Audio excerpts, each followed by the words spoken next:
3학년 1학기 수학 2단원 각도. 오늘은 각도 단원을 공부하는 6번째 시간입니다. 교과서는 48, 49쪽, 익힘책은 30, 31쪽을 펴주세요. 오늘도 마찬가지로 각도기가 필요하니 각도기도 준비해 놓습니다. 화면을 보면 보인다 보여, 앞을 달려도 뒤가 보여 라는 글씨가 보이네요. 여러분들은 혹시 앞을 달리고 있는데도 뒤를 볼 수 있는 동물에는 어떤 것들이 있는지 알고 있나요? 힌트를 주자면 그 동물의 눈은 이렇게 생겼습니다. 이 동물은 어떤 동물일까요? 네, 말인데요. 말은 여기 표시되어 있는 3도를 빼고는 이만큼을 볼 수 있다고 해요. 동물들이 보는 세상은 우리가 보는 세상과는 조금 다르게 보이는데 오늘은 특별히 영상으로 한번 확인해 보겠습니다.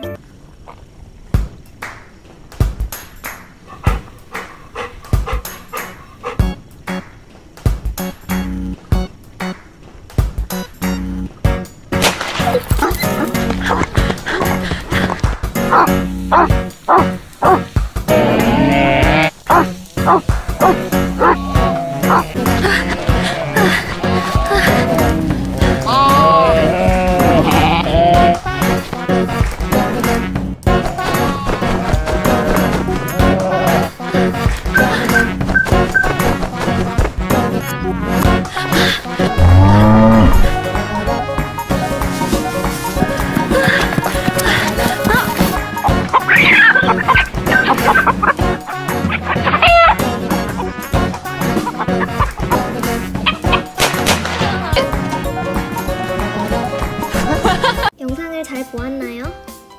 영상에서 본 건 우리의 시야에 관한 얘기였습니다. 시야라는 건 머리와 눈을 움직이지 않고 볼 수 있는 범위인데요. 사람은 그림에서 보는 것과 같이 200도 정도를 볼 수 있다고 얘기해요. 그럼 영상을 잠시 멈추고 여러분도 고개를 돌리지 않고 눈을 정면을 봤을 때 이만큼의 범위를 볼 수 있는지 한번 확인해 보세요. 그리고 다른 동물들을 보면 소는 330도를 볼 수 있고, 양은 270도, 개는 250도, 새는 300도, 그리고 토끼는 무려 355도나 볼 수 있다고 해요. 토끼는 사람보다 몇 도나 더 볼 수 있나요? 소는 양보다 몇 도나 더 볼 수 있나요? 여러분들은 계산할 수 있을까요? 우리가 오늘 공부할 내용이 이런 것들인데요. 우리는 오늘 각도를 어떻게 더하고 뺄 수 있을지 그 방법에 대해서 공부해 보도록 하겠습니다. 망원경을 움직인 각도는 얼마인지 생각해 보자고 합니다. 이 아이가 망원경으로 야구 경기를 관람하고 있는데 이 아이의 시선에서는 왼쪽에 있는 투수가 보이지 않는다고 해요. 그랬더니 옆에 있는 사람이 망원경을 왼쪽으로 좀 더 움직여 보라고 합니다. 그래서 고개를 돌렸더니 이제 투수가 보이네요. 그럼 이 아이가 망원경을 움직인 총 각도는 모두 얼마일지 계산해 보자고 해요. 처음에 이 각도랑 나중에 움직인 각도를 더하면 되겠죠. 화면을 보면 두 개의 각이 나와 있습니다. 우리는 이제 이 각을 어떻게 더할 수 있을지 고민해 보도록 하겠습니다. 각을 볼 때 항상 이 각이 예각인지 직각인지 둔각인지를 판단하는 연습을 먼저 해야 합니다. 그럼 이 두 각은 어떤 각인가요? 두 각 모두 예각입니다. 더하고자 하는데 그럼 이렇게 막 갖다 붙이면 될까요? 아니요. 각을 갖다 붙일 때에는 붙이지 말아주세요. 반드시 각의 꼭지점과 각의 한 변을 꼭 붙여야 합니다. 그래야 이런 식으로 하나의 각이 완성됩니다. 교과서 48쪽 2번을 같이 풀어보겠습니다. 가와 나의 각도의 합이 얼마쯤 될지 어림해보자고 합니다. 일단 각 가가 예각, 직각, 둔각 중에서 어떤 각인지를 파악해야 됩니다. 네, 각 가는 둔각입니다. 그러니까 90도에서 180도 사이의 각이라는 걸 생각할 수 있고요. 고조선 그은 부분이 90도 직각이니까 그거보다 조금 더 크대요. 한 100도, 한 110도? 우리는 한 도 정도로 예상해봅시다. 두 번째, 두 각도를 각각 재어보고 두 각도의 합을 구해보라고 합니다. 각도를 재어보면 윗근과 겹치는 부분이 0부터 시작해야 되니까 각은 40도고 각은 0도부터 마찬가지로 시작해서 겹치는 부분을 읽으면 70도입니다.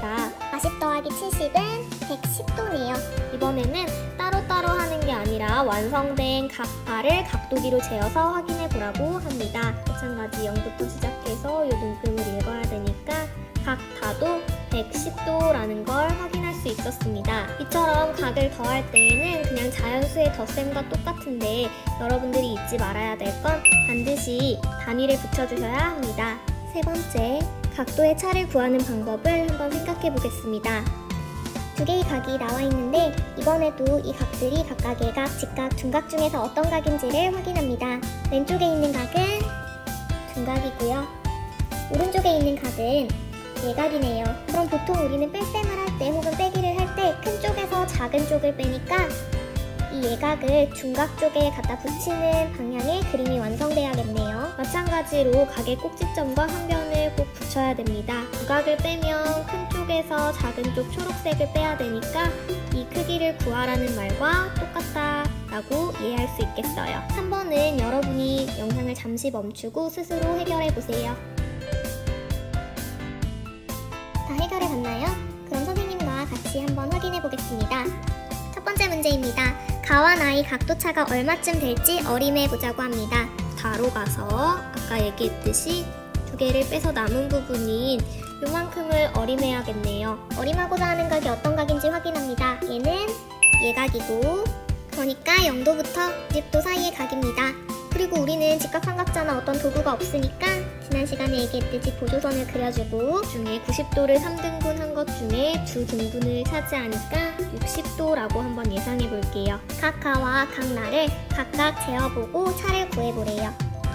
각도기로 각 가를 재어보면 0부터 시작해서 쭉 겹치는 이 선인 30도, 각 나도 0부터 시작해서 70도 이렇게 두 개를 빼면 60도네요. 그럼 과연 완성된 이 각, 우리가 어림했던 각도 60도인지를 한번 확인해 볼게요. 또 60도라는 것을 확인할 수 있었습니다. 각도의 합과 마찬가지로 각도의 차도 두 개의 숫자를 자연수의 뺄셈처럼 그냥 빼기만 하면 되겠네요. 대신에 잊지 말아야 될 건 단위를 써주는 걸 꼭 잊지 말아주세요. 네 번째입니다. 여러분들은 헬스장이나 아니면 운동기구 있는 데 가서 이 윗몸 일으키기를 해본 적이 있을 거예요. 가랑 나중에 어떤 게 더 힘든가요? 이번에는 이 운동기구의 각도를 가에서 나로 바꾸려면 몇 도 더 높여야 되는지 각도기를 이용해서 구해보라고 합니다. 가는 20도고 나는 여기서부터 읽어야 되니까 40도라는 것을 알 수 있습니다. 그럼 문제는 얘에서 얘로 가는데 몇 도 더 높여야 되냐고 물어봤으니까 결국은 두 각의 뺄셈을 해보세요 라는 말과 똑같습니다. 그럼 식을 쓰면 40도에서 20도를 빼면 얼마입니까? 도라는 것을 알 수 있습니다. 오늘은 각도의 합과차를 구하는 방법에 대해서 공부했는데요. 그림으로 할 때에는 반드시 각의 꼭지점과 한 변을 꼭 붙여야 된다는 거 잊지 말고 식으로 할 때에는 자연수의 덧셈 뺄셈과 똑같은데 도라는 단위를 꼭 붙여줘야 된다는 거. 오늘은 비교적 내용이 간단했습니다. 오늘 공부를 다 이해했다면 마찬가지로 익힌 책 30, 31쪽을 풀어주세요. 여러분들 오늘도 수업 듣느라 수고 많았습니다.